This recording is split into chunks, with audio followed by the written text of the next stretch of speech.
Hi, this is Andrea for Beadaholique. In today's video, I'm going to teach you how to do a flat spiral stitch. Now, I'm totally in love with this stitch. I can't believe I haven't learned it sooner. It's great for beginners. It works up really quickly and it's really simple to do, and it's a lot of fun, and the results are just so stunning. Here I have a finished example of a flat spiral bracelet that I did using Christmas colors, and I just love it. And the clasp is actually a little wreath, which is just beautiful. I love it. I think you're going to really love this stitch. So let's get started. What you're going to need is, you're going to need about 25 6mm beads. I'm using Swarovski pearls for this. You can use Swarovski bicones if you'd like, or any type of bead that has a large enough hole. Swarovski works great, fire polish works great. So that's for the center of the bracelet. Then you're going to need about 50 4mm bicones or any other kind of bead that would work for this. I also used fire polish on one bracelet that works really nicely. And then you're going to need some 11/0 seed beads. So I have a nice little fall color mix here. You're going to need a clasp. I'm using a toggle clasp for this project, and you're going to need some thread.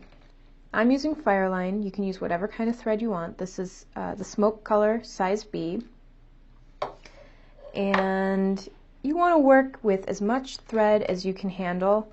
Sometimes I know it's better to work with shorter lengths of thread and then tie off and weave new thread back in, but for this project I like to do it in one shot, so you're going to need about 3 yards of thread. I have it threaded onto my size 10 needle. You might want to use size 12 also, because you're going to be making multiple passes through the center beads. So that's what you need. I'm going to get myself a tail of the thread about 10 inches long, give or take, and I'm going to thread on a stopper bead of a contrasting color.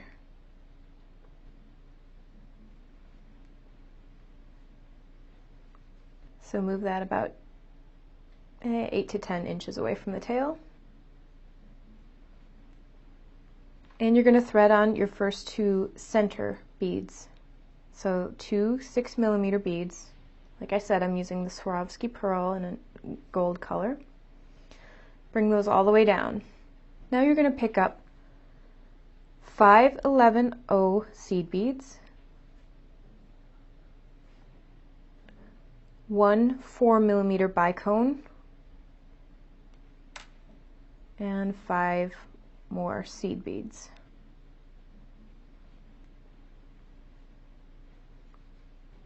Now you're going to go back through, going in the same direction, through your 2 central beads.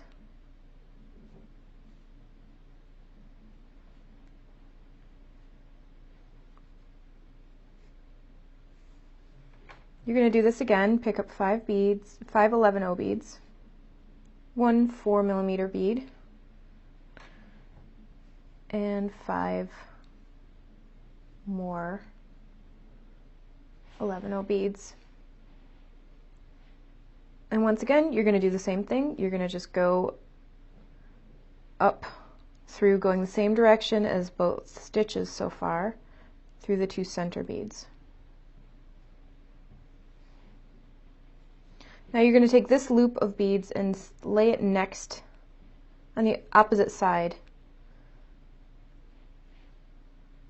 from the other one, and next to the center beads, so it kind of surrounds the 2 center beads, like that. You're going to pick up 1 more 6/0, move it all the way down. Then you're going to do the same thing that you did before. Pick up 5 11/0s, 1 4mm, and 5 more 11/0s. And this time you're going to go back through the last 2 6mm center beads, so the new one that you just added and the one previous to that.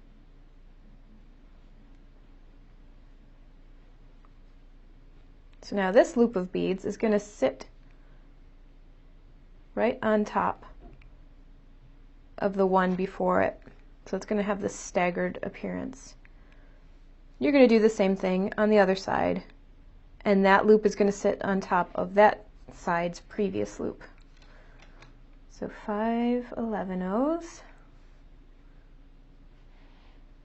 1 4mm, and 5 more.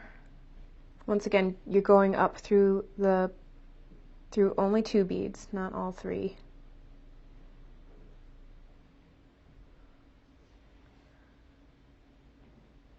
And just like before, this loop is going to sit on that side.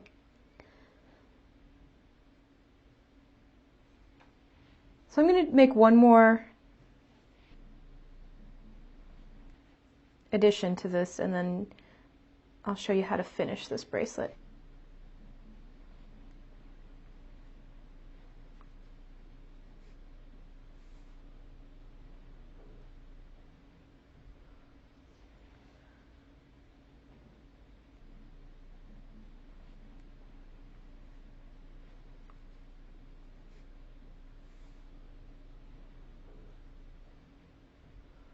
See why it's important to have a center bead with a substantial enough hole, because you're going to be making multiple passes. So something like a real pearl and most gemstones probably wouldn't work for this project unless they had a larger hole.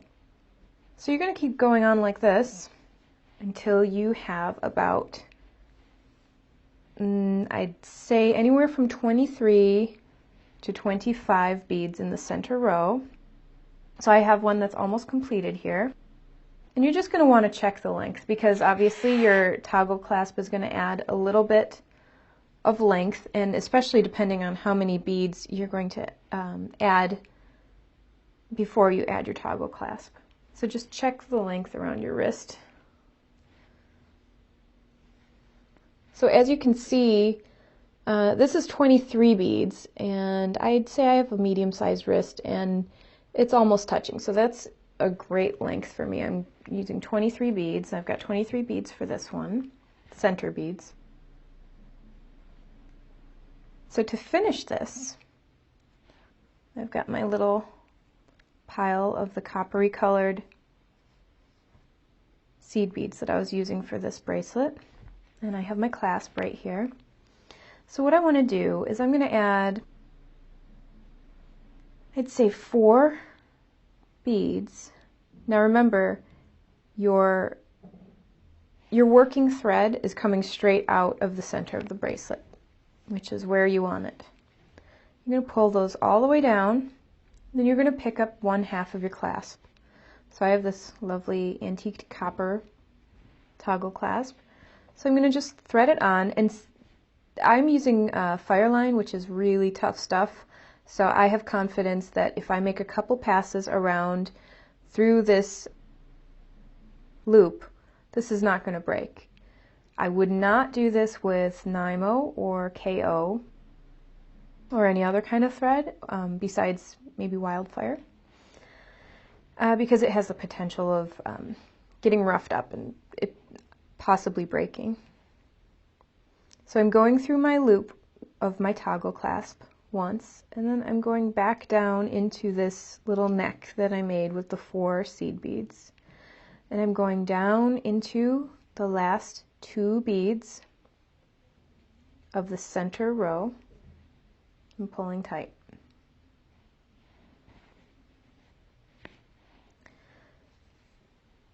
Now I'm going to take my working thread up one of the side loops. Doesn't matter which one.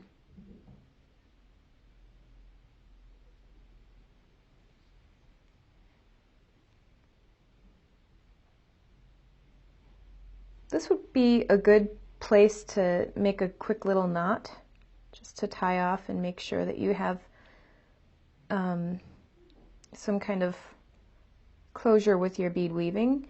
So I'm picking up this thread of this loop, and I'm just making a half hitch by looping my thread around the needle and pulling tight. Now that knot that I just made is going to be hidden in this row of beads.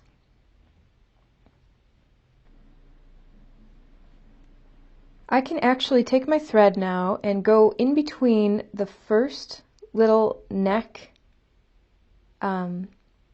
bead that I added and the second. Go up through the last 3 beads, go through that loop again, and back down into the neck.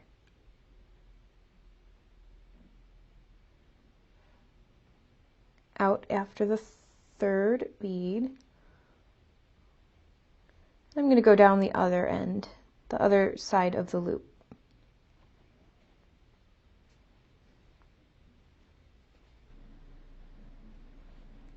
I want you to do this as many times as possible as will allow without breaking your beads. Now I did, I am ashamed to admit that I always force it and I usually end up breaking a bead. That's not the best thing to do. There are ways to repair it, but you want to just be careful and try not to break any beads to begin with.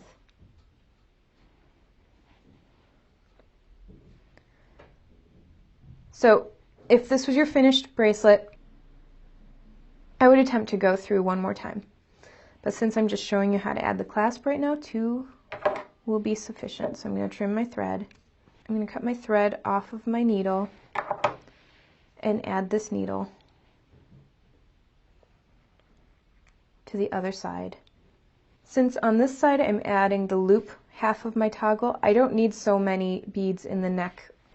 I'm only going to use 2, in fact.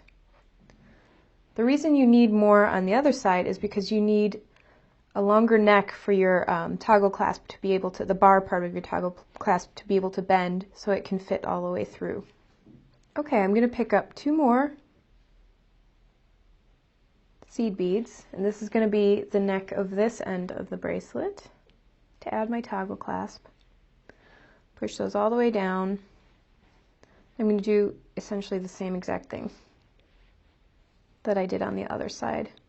So I'm going to go through the loop on my other half of my toggle clasp, back down through the last 2 center beads. And by all means, if you do not want to use just fire line or just thread around this, if you feel more comfortable, you can use a thread guard or some French wire. Now I'm going to go up through the 2nd bead in the neck and go through my loop again. And back down. And once again, just for demonstration purposes, I'm going to leave it there. But by all means, just try to loop through as many times as you can without breaking your beads. And you will be all done. Just trim off your excess thread.